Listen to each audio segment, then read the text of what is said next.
Well, Tim Maltin is a Titanic expert and author and joins me now from Wiltshire here in the United Kingdom. Tim, good to have you with us. So I know you're familiar with the conditions at the site of the Titanic wreck. I know you're familiar with the OceanGate Titan sub. Now, the wreck lies, correct me if I'm wrong, around 4,000 metres down below the surface. So in terms of a dive down to the wreck, how difficult, how complex is that? It's very complex indeed. It takes 2.5 hours just to slowly sink down to the seabed. One then has 4 hours to view the Titanic in the darkness. And then you have to drop weights, or ballast as it's called. And then it takes 2.5 hours to come gradually back up to the surface.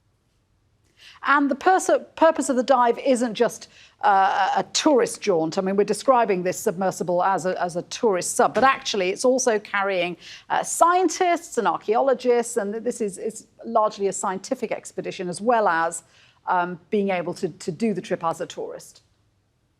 I would say that it's primarily a tourist operation, although obviously there is some scientific role in monitoring how the wreck is doing. This was the only trip there this year, so they'd be able to see some differences in how the wreck is disintegrating over time. But really, I would think this is akin to space tourism. Right. And we know the Titan sub's obviously built to withstand pressure. What is it like on board? Is it cramped? Is it small? Is it spacious? How will it be for those people who are currently on board the sub?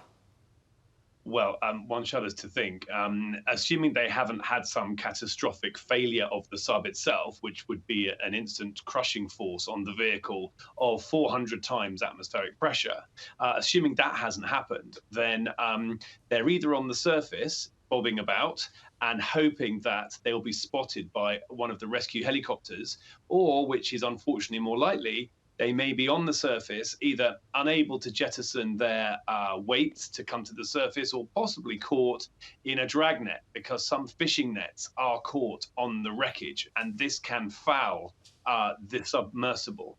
And if that's the situation, then they might be tapping on the side to try and make sonar signals that can be picked up by some of the buoys which have been dropped by the US Coast Guard. Otherwise, they'll be trying to keep calm, they'll be trying to keep warm, they'll be trying to preserve electric power, because when the electricity goes out, then they're going to be in total darkness and coldness. And it's fair to say that people who've been on this kind of expedition in the past have been made very aware about the possible risks, that they have to sign waivers, and it's made very clear to them that a dive like this is not without danger.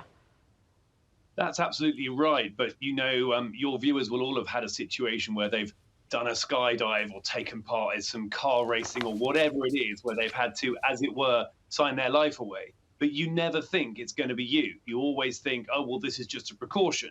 And I'm sure that the gentleman there with his son, who is, I think, 17 years of age, would not have put his son in that situation if he really thought that it was a matter of life and death. Well, as we speak, the search goes on. Tim, thank you very much indeed for speaking with us. Interesting stuff. Tim Maltin there.